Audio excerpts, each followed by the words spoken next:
Imagine this your darkest moment, the one that broke you down, left you questioning everything, was actually the key to unlocking your truest self. What if that pain wasn't just suffering, but a secret initiation your soul needed to grow? Welcome to Jung's Psyche Hub, where we dive deep into Carl Jung's timeless wisdom to help you uncover your path to self-discovery. In this video, we're exploring the 7 signs your soul has survived its darkest trial. Powerful clues that you've not only endured your toughest test, but emerged stronger, wiser, and more authentic. From finding peace in solitude to trusting your intuition like never before, these signs will show you how far you've come. Stick around to discover which sign speaks to your journey. You might be surprised at what you find. Let's dive in. Picture this. You're sitting alone in your apartment. The world outside buzzing with noise. But for the first time, the silence doesn't feel heavy. It doesn't scream abandonment or loneliness. Instead, it feels alive, like a warm embrace from the deepest parts of yourself. If you've ever felt this shift, you're witnessing the first sign that your soul has survived its darkest trial. You found peace in solitude. Carl Jung, the legendary psychologist, believed that true growth, what he called individuation, happens when we stop running from ourselves and start listening to the quiet voice within. For many of us, solitude used to feel like a punishment.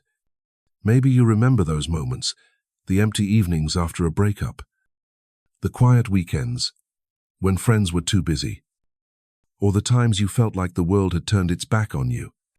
That loneliness could feel like a weight, pressing down, whispering that you weren't enough.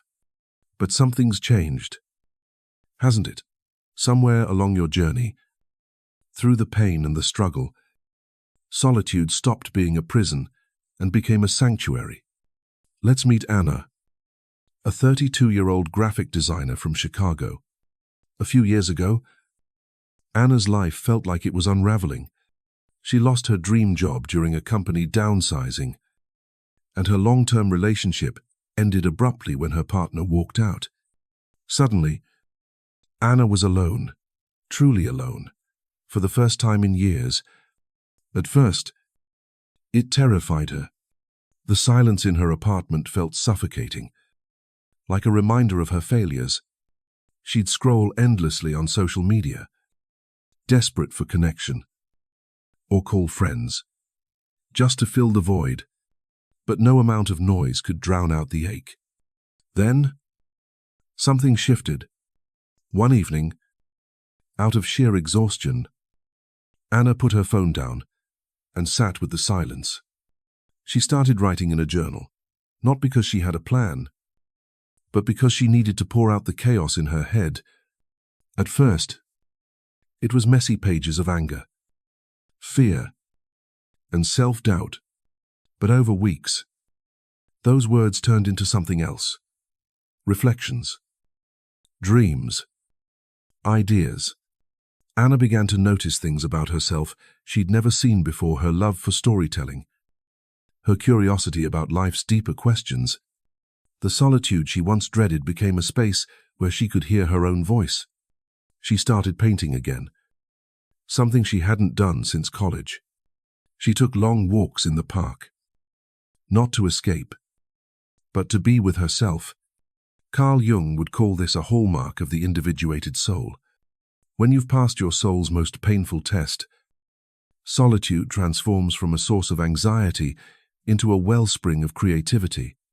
You no longer need to fill every moment with noise, people, or distractions. You're not running from yourself anymore. Instead, you're drawn to the quiet moments where your best ideas, your deepest truths, emerge. It's like discovering a hidden room in your house, a place that was always there, waiting for you to step inside. This shift isn't just about enjoying your own company, it's about a profound change in how you relate to the world. Carl Jung wrote about the abandonment complex, the deep fear of being left behind that drives us to seek validation from others. Maybe you used to chase likes on Instagram, obsess over what people thought of you, or stay in relationships that drained you just to avoid being alone. But now, that restless urge is gone. You don't need to prove your worth to anyone, not even yourself. There's a stillness in you, not the heavy stillness of depression, but the kind that feels like coming home. Think about it. How often do you see people fleeing from themselves? They pack their schedules with meetings, scroll through endless feeds, or jump from one relationship to another, all to avoid the quiet. But you've learned to sit with it. You've found that solitude isn't empty, it's full of possibility. It's where you dream, create, and connect with the parts of yourself that only emerge when the world grows quiet. Here's the beautiful paradox. Carl Jung pointed out, the more comfortable you are with your own company, the more magnetic you become to others. When Anna stopped chasing external validation, she noticed something surprising. People were drawn to her, not because she was trying to impress them, but because she was real. Her energy had shifted. She wasn't scattering herself to please others. She was whole, grounded, and present. Friends started seeking her advice. Colleagues noticed her confidence. And she even started dating again, but this time from a place of strength, not desperation. This doesn't mean you'll never feel lonely again. Even Carl Jung acknowledged that the individuated soul still craves connection. But the difference is, you no longer confuse loneliness with abandonment. You know that being alone doesn't mean you're broken. It means you're strong enough to stand in your own presence. You've built a relationship with yourself that no one can take away. So, if you're nodding along, recognizing this shift in your own life, take a moment to celebrate. You've crossed a threshold. Solitude isn't your enemy anymore. It's your teacher, your muse, your sanctuary. As we move into the next sign, ask yourself, when did you first notice this change? When did the silence stop feeling like a void and start feeling like a gift? Hold on to that thought, because it's proof your soul has already begun its transformation. Solitude is no longer a punishment, but a space for creativity and self-discovery. You've let go of the need for external validation and found peace in your own company. This is the first sign you've survived your soul's darkest trial. Have you ever caught yourself reacting in a way that shocked you? Maybe it was a flash of anger that felt too big for the moment, or a moment of jealousy that made you question who you really are.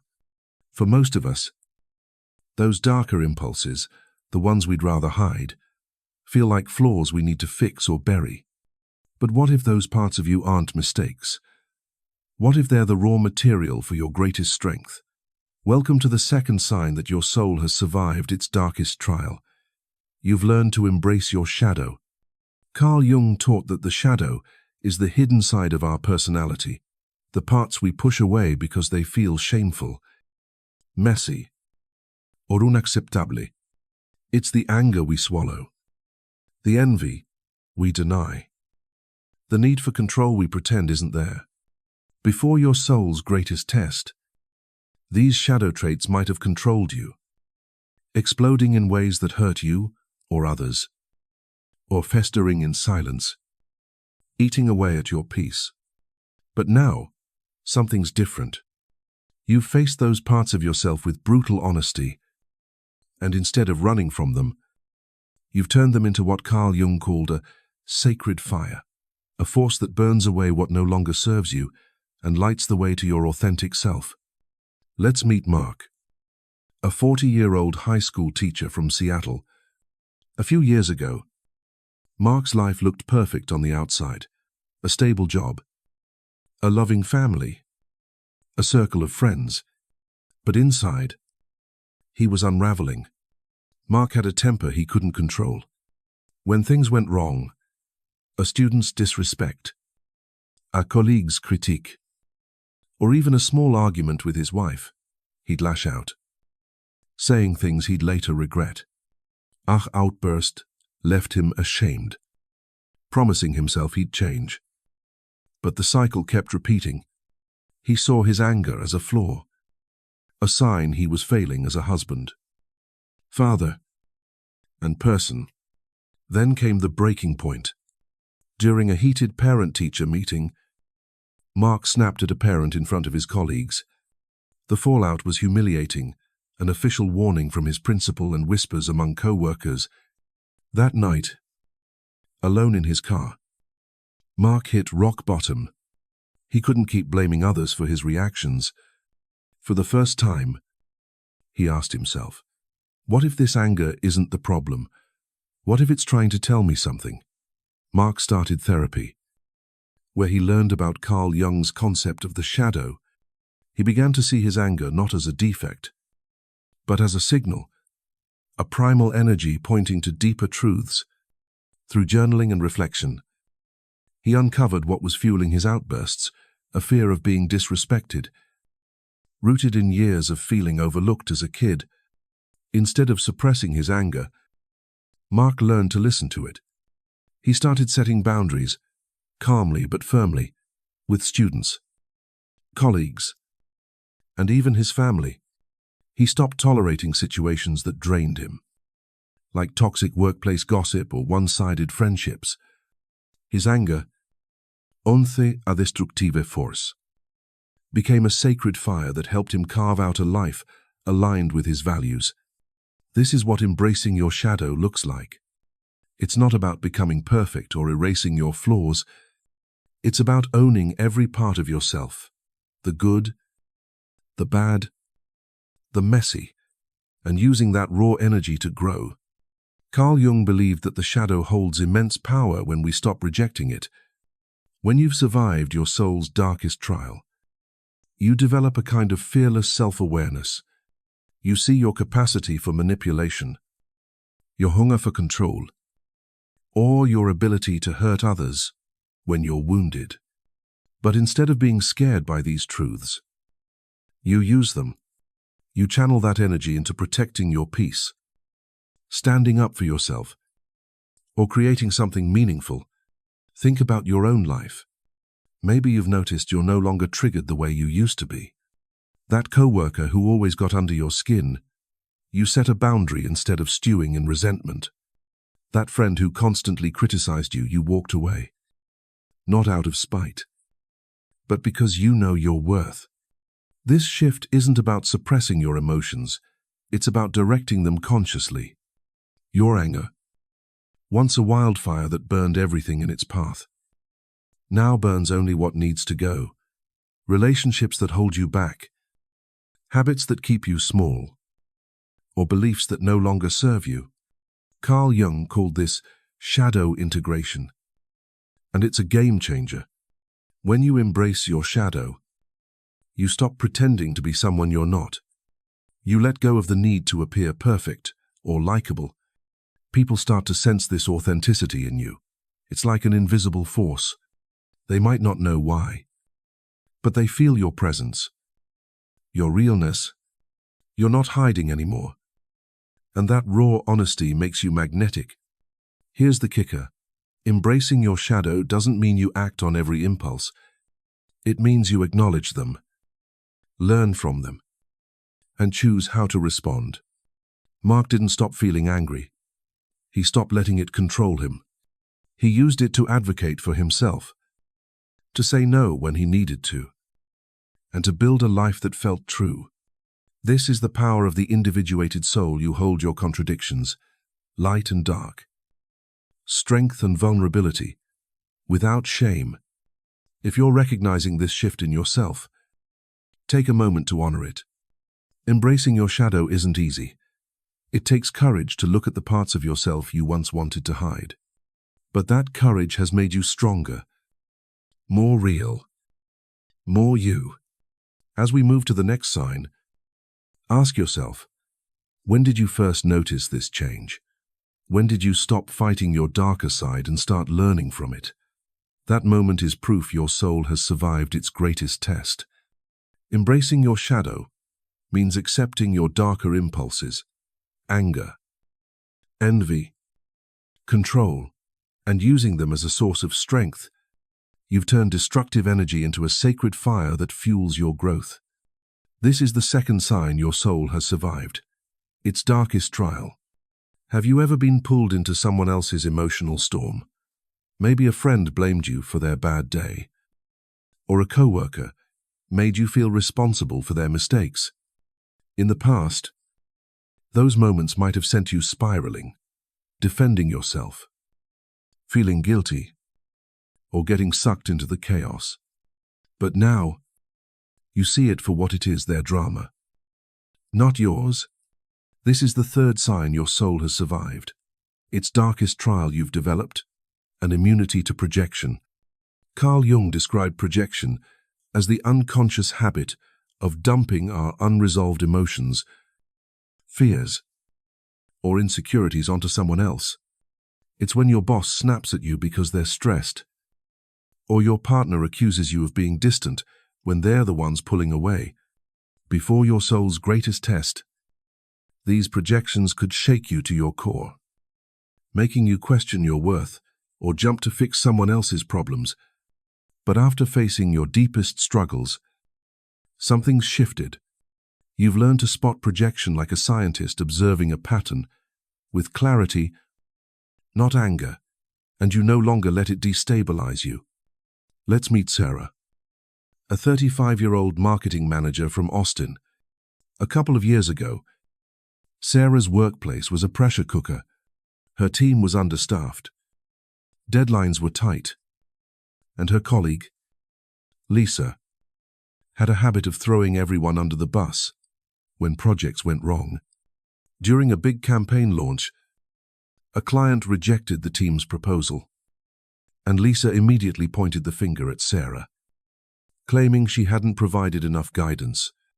In the past, Sarah would have taken it personally. She'd have stayed late, over-explaining herself to prove she wasn't at fault, or felt crushed by the criticism.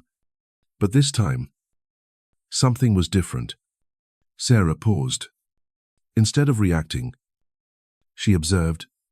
She noticed Lisa's tense body language, her frantic tone, and the way she avoided eye contact. It wasn't about Sarah. It was about Lisa's fear of looking incompetent. Sarah calmly clarified her role in the project. Set clear boundaries, and let Lisa deal with her own emotions.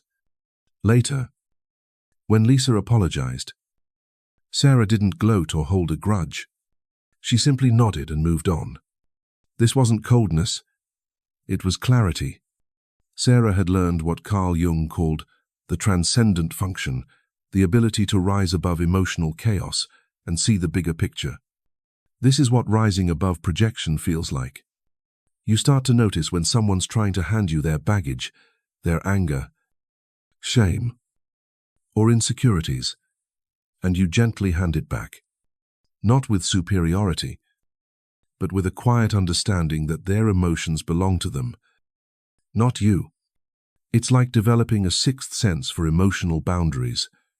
You see the drama unfolding, the manipulations, the guilt trips, the triangulations, and instead of getting pulled in, you watch it like a researcher, studying a storm from a safe distance. Think about your own life. Maybe you've had a moment where a family member tried to make their bad mood your fault. But instead of taking the bait, you stayed calm. Or maybe a friend vented about their problems, expecting you to fix them. But you offered support without losing yourself in their chaos. This shift isn't about shutting people out. It's about protecting your energy while staying compassionate. Carl Jung called this mature compassion, the kind that offers presence without sacrificing your own peace. Let's be real. In a world full of emotional noise, staying above projection is a superpower. You've probably seen it, people caught in endless cycles of blame, gossip, or victimhood, pulling everyone around them into the mess. But you've stepped out of that cycle. You don't feel the need to jump into every argument or fix every crisis. When someone tries to make their emergency your emergency, You recognize it for what it is, their story, not yours. For Sarah, this clarity changed everything. After that incident with Lisa, she noticed other patterns at work. Her boss's stress-fueled outbursts weren't about her performance, they were about his own pressure. Her team's complaints about tight deadlines weren't personal attacks, they were expressions of their own overwhelm. Sarah stopped absorbing their emotions. She'd listen, offer support when appropriate. But she didn't let their chaos disrupt her inner calm. Over time, her colleagues started respecting her more. They sensed her groundedness, her refusal to get swept up in drama. She became the person people turned to for clarity, not conflict. Carl Jung believed this ability to rise above projection is a hallmark of psychological maturity.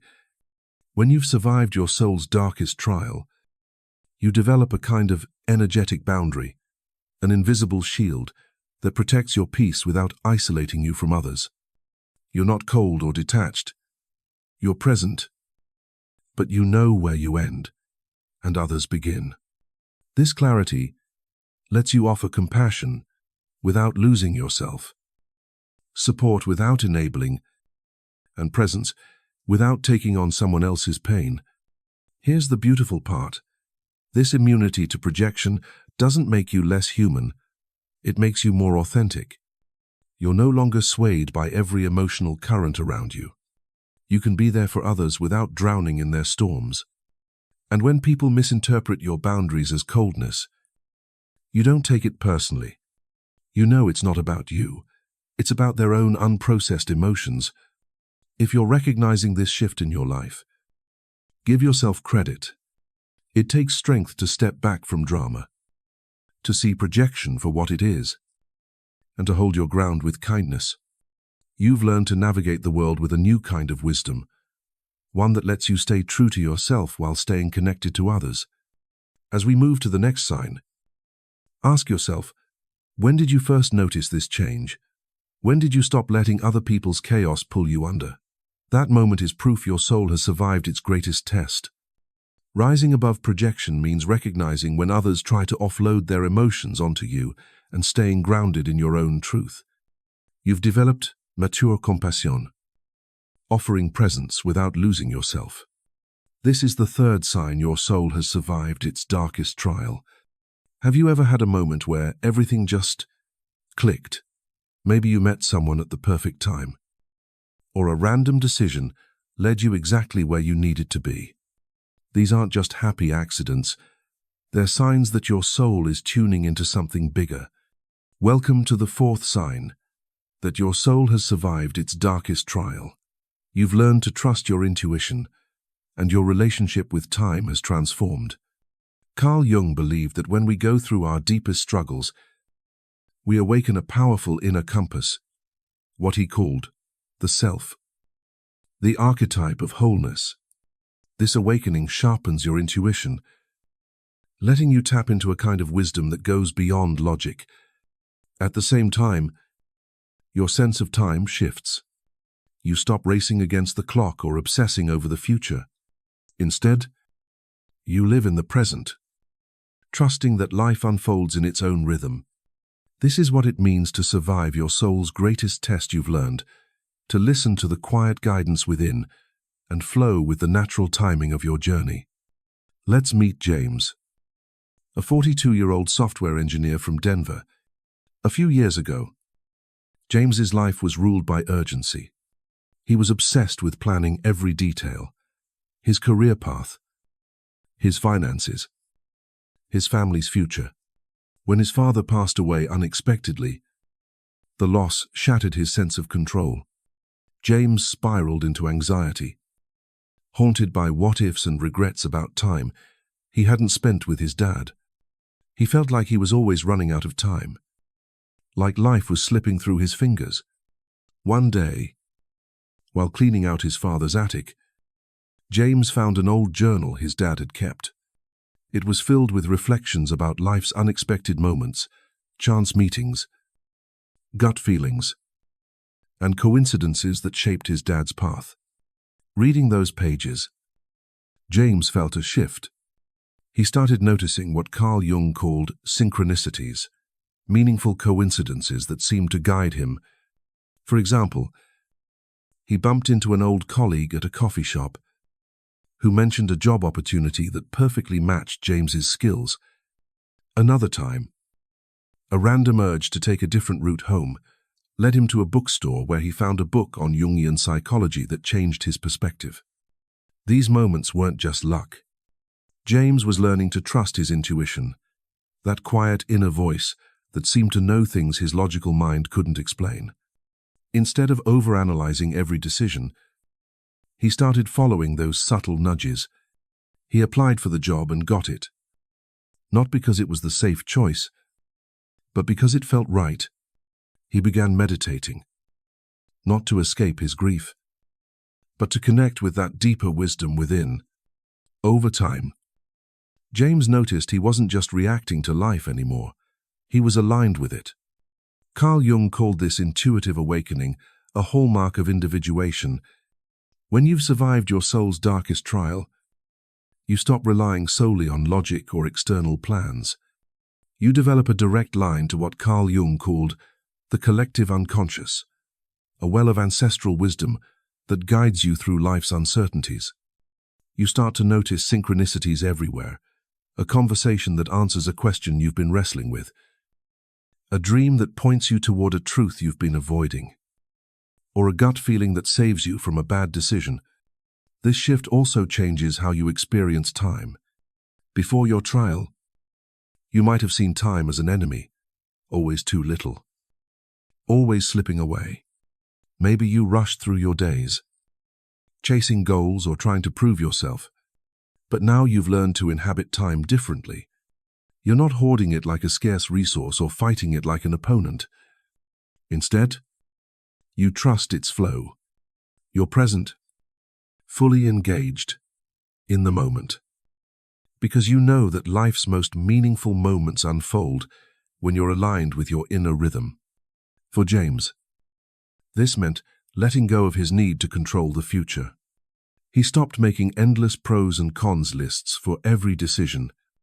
Instead, he started listening to that inner knowing, a feeling that told him when to act, when to wait, and when to let go. One day, he felt a strong urge to call an old friend he hadn't spoken to in years. That call led to a reconnection that brought him a sense of closure he didn't even know he needed. These moments of alignment weren't random. They were proof that James was tuning into a deeper intelligence, one that Carl Jung believed connects us all. This doesn't mean you ignore logic or stop planning. It means you balance reason with intuition, trusting that your inner compass will guide you when logic alone isn't enough. You start to see life as a dance, not a race. You notice how events align in ways you couldn't have planned, like meeting the right person at the right time or stumbling across an opportunity that feels meant for you. This trust in life's timing is what sets you apart. While others scramble to control every outcome, you've learned to move with the flow, confident that you're exactly where you're meant to be. Here's the beautiful part. This trust in your intuition and time makes you magnetic. People sense your calm, your groundedness, your ability to navigate life with ease. You're not frantic or reactive. You're present. And that presence draws others to you. They might not understand why, but they feel it. You're someone who trusts themselves, and that trust is contagious. If you're nodding along, recognizing these shifts in your own life, take a moment to honor it. Trusting your intuition and time isn't easy. It takes courage to let go of control and listen to that quiet inner voice. But that courage has made you wiser, more aligned, more you. As we move to the next sign, ask yourself, when did you first notice this change? When did you start trusting your gut and letting life unfold? That moment is proof your soul has survived its greatest test. Trusting your intuition means tapping into a deeper wisdom that guides you through life's uncertainties. You've learned to live in the present, trusting life's timing and noticing synchronicities. This is the fourth sign your soul has survived its darkest trial. Have you ever felt like your energy was being drained by people, places, or commitments that no longer felt right? Maybe you used to say yes to everything, chasing approval, or trying to prove your worth, only to end up exhausted. But now, something's different. You're choosing where to invest your energy with intention, protecting your peace like a sacred treasure. This is the fifth sign your soul has survived its darkest trial. You're living with energetic sovereignty. Carl Jung believed that true psychological maturity, what he called individuation, comes when you stop scattering your life force across endless demands and start directing it consciously. This final sign combines three powerful shifts: embracing the natural cycles of growth, letting go of the need for external validation, and protecting your energy with wisdom. When you've passed your soul's greatest test, you no longer fear the ups and downs of life. You don't need others to define your worth. And you've learned to treat your energy like a precious resource, investing it in what truly matters. Let's meet Lisa, a 28-year-old freelance writer from Portland. A few years ago, Lisa's life was a whirlwind of overcommitment. She said yes to every project, every social invite, every favor, terrified of letting anyone down. She'd stay up late finishing articles for clients who didn't respect her boundaries, spend weekends at events she didn't enjoy, and keep friendships that left her feeling small. Deep down, Lisa was desperate for approval from her clients, her friends, even strangers on social media. But it came at a cost. She was burned out, anxious, and disconnected from herself. Then came a breaking point. Lisa took on a massive writing project for a client who kept changing the scope without extra pay. She worked around the clock, sacrificing sleep and her own creative projects. When the client dismissed her work as fine and demanded more revisions, Lisa snapped. She wasn't angry at the client. She was angry at herself for giving so much to something that didn't value her. That moment was a wake-up call. Lisa decided to reclaim her energy. Inspired by Carl Jung's teachings, Lisa started seeing her life as a series of cycles, what Carl Jung called the archetype of death and rebirth. She realized that letting go of draining commitments wasn't failure. It was a necessary ending to make space for growth. She began saying no to projects that didn't align with her values and friendships that felt one-sided. At first, it was scary. She worried people would think she was selfish or cold. But the more she set boundaries, the more she felt a quiet strength growing inside her. This is what energetic sovereignty looks like. It's not about shutting people out or becoming untouchable. It's about recognizing that your energy is sacred and choosing where to invest it with care. Carl Jung taught that when you've survived your soul's darkest trial, you embrace life's natural cycles.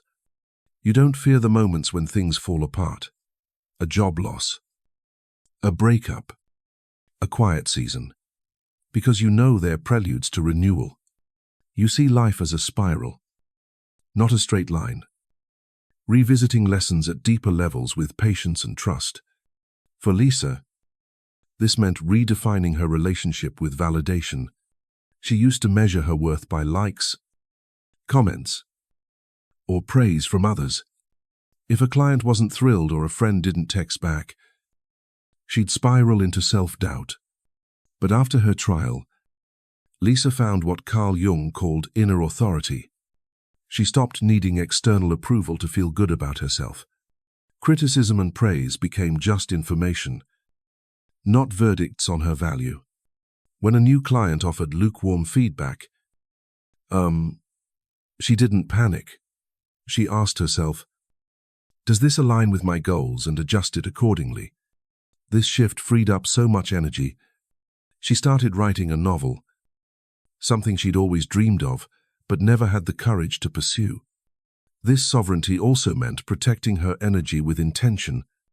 Lisa learned to spot what Carl Jung called energy vampires: people, situations, or habits that drained her without giving back.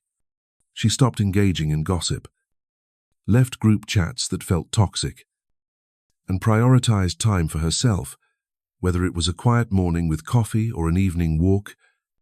She didn't feel guilty for saying no anymore. It wasn't arrogance, it was wisdom. She knew her energy was finite, and she wanted to invest it in what fueled her growth. Think about your own life. Maybe you've noticed you're more selective now. You don't say yes to every invitation or feel obligated to fix everyone's problems. You've let go of relationships that dimmed your light or commitments that pulled you away from your purpose. This isn't about being selfish. It's about being strategic, like a gardener who prunes dead branches to help the tree thrive. You've learned to see suffering itself as a teacher. Instead of avoiding pain, you extract wisdom from it, turning challenges into fuel for your growth. Here's the beautiful part. Living with energetic sovereignty makes you a beacon. People are drawn to your presence, not because you're performing, but because you're real. You carry a quiet authority, a sense of being grounded in yourself. Others might not understand it, but they feel it. You're someone who's learned to protect what's sacred within. Lisa noticed this shift in her life. Her friends started seeking her out for her calm perspective, and her writing attracted clients who respected her boundaries. She wasn't chasing anymore. She was choosing. If you're recognizing this shift in yourself, celebrate it. It takes courage to let go of external validation, embrace life's cycles, and protect your energy with intention. You've become the architect of your own life, building it from a place of inner strength. As we wrap up these signs, ask yourself, when did you start choosing where to invest your energy? When did you realize your worth doesn't depend on anyone else? Those moments are proof your soul has survived its greatest test. Living with energetic sovereignty means embracing life cycles, letting go of external validation, and protecting your energy with intention. You've learned to invest your life force wisely, turning challenges into wisdom. This is the fifth sign your soul has survived its darkest trial. You've just walked through the 5 powerful signs that your soul has survived its darkest trial, a journey that's reshaped you into the truest version of yourself. From finding peace in solitude to embracing your shadow, rising above drama, trusting your intuition, and living with energetic sovereignty, you're not just surviving, you're thriving. Carl Jung taught us that our deepest struggles aren't meant to break us. They're initiations that forge us into who we were always meant to be. If any of these signs resonated with you, take a moment to honor your growth. You've faced your soul's toughest test and come out stronger, wiser, and more authentic. This isn't just a personal victory, it's a gift to the world. Your transformation creates ripples, inspiring others to embark on their own journey of self-discovery. So, let's keep this energy alive. Which of these 5 signs hit home for you? Maybe it was the moment you found peace in your own company, or when you stopped letting others' chaos pull you under. Drop your story in the comments below. We'd love to hear how you've grown through your trials. Your experience could light the way for someone else. If this video spoke to you, hit that like button to let us know, and share it with someone who needs to hear this message. Don't forget to subscribe to Jung Psyche Hub and tap the bell icon so you never miss a dive into Carl Jung's timeless wisdom. Together, we're building a community of souls committed to unlocking their authentic selves. Let's keep growing, keep shining, and keep transforming, because your soul's journey is far from over. It's only just begun. Thank you for being here. Your presence is proof that you're ready to live as your truest self. Now, go out there and own it.